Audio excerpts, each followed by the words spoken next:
welcome back. Happy 2019. I know that I haven't filmed in at least 2 months. I think it's going on 3 now.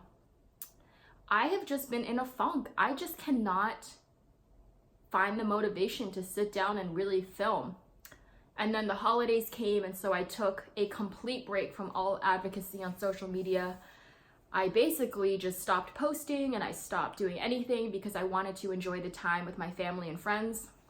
So that was a lot of fun. There was a lot of holiday and wedding festivities, and I'm getting excited for June. So yay, that is great. And I don't think there's anything wrong with adoptees taking a step back and pretending like there's nothing wrong in the world and just kind of recharging in their own space. I don't think adoptive parents can really do that because they made the active decision to adopt and take on our grief and trauma. So you guys have to pretty much 100% be on and supportive and there for us. But adoptees, do what you need to do.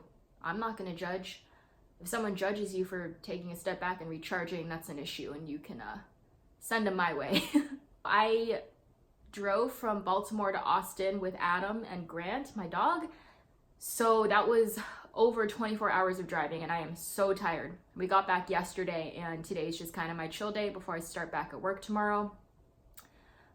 This semester is going to be so crazy for me. I have teaching and classes, and then I'm also preparing for my qualifying exam in April, so I'm gonna be stressed and I might just disappear for a while. But don't worry, I'm always gonna come back with more videos, and I am posting a lot on Instagram now, so if you want just short 30-second to 1-minute reads of random blurbs on my mind, that is the place to do it. At Adoptee Lilly. Basically, it's all of my videos put down into one like graphic or meme. I guess just a short little tidbit lecture for today is because it was the holidays, it was all about family and friends, and I just kept seeing over and over again in the adoption community that love is all you need, love is enough.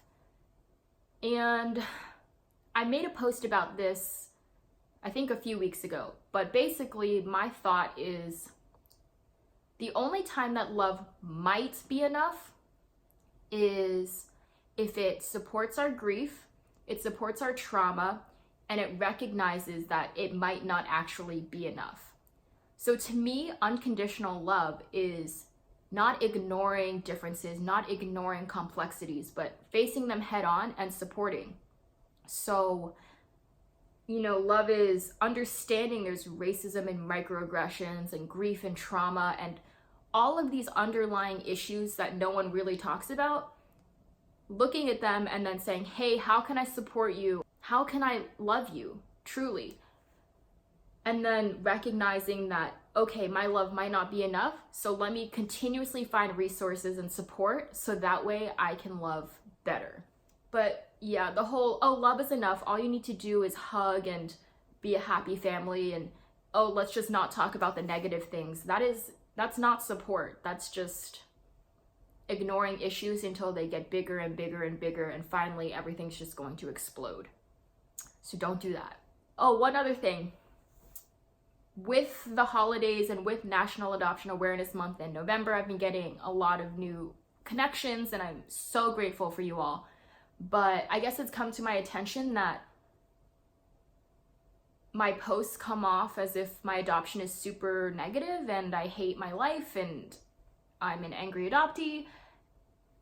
And I think I do a pretty good job of explaining to people that I don't believe that about my life, but just in case I have some new people here, I think I've had a positive adoption, and I would consider my story a success story. And the whole point of my channel and my posts is that even with that success story, there's still complexities and there's still these negative aspects to adoption that we need to talk about. And they're in every adoption. They're in my adoption, and my adoption is like, it could be like a poster child for adoption. When it comes to adoptive families, I truly did luck out with them. They're supportive, they're woke, they're watching everything, they're learning, and they're advocating on their own. I guess it's still unclear to people that I can be grateful for my adoptive family and ungrateful for the trauma of family separation that led to the adoptive family. So I'll try to do a better job of explaining that, but you know, I try not to continuously say, like, I'm so thankful to be here, blah, blah, blah, because that's pretty much the only narrative that's going around in society, and that's not what we need to be talking about. We need to be talking about the things that no one is talking about. Yeah, if you're new, happy 2019. That is the point of this channel. I'm just so tired from driving. Oh, if this setup looks a little different, it's because my sister was super, super cool, and she's like this really fancy film producer and everything, and she was watching my videos and was like, Lily, you've got to get a better light. And I was like, I thought my lighting was fine, but apparently it's not. So she hooked me up with some cool lights, and I'm filming on my phone for the first time because I didn't feel like setting up my camera with a tripod with all of this. So hopefully this turns out okay. And if it looks good, I'll probably just keep doing it because it is so much easier than what I was doing before. My Christmas tree is still up because I love the holidays, and I was away for 2 weeks, so I'm just going to keep it up and enjoy it since I spent the time to decorate it. Yeah, I guess my 2019 challenge for you is connect and find perspectives that you wouldn't normally find, you wouldn't normally listen to. And instead of being combative and aggressive, just take the time to be humble, listen to what they're saying. Maybe you don't agree, that's fine, but instead of being defensive, just really take the time to consider, okay, why do they feel that way, and can I understand why they're feeling that way? And if you don't like what they're saying, ask yourself, what can we do to fix the system so people don't have to feel this way anymore?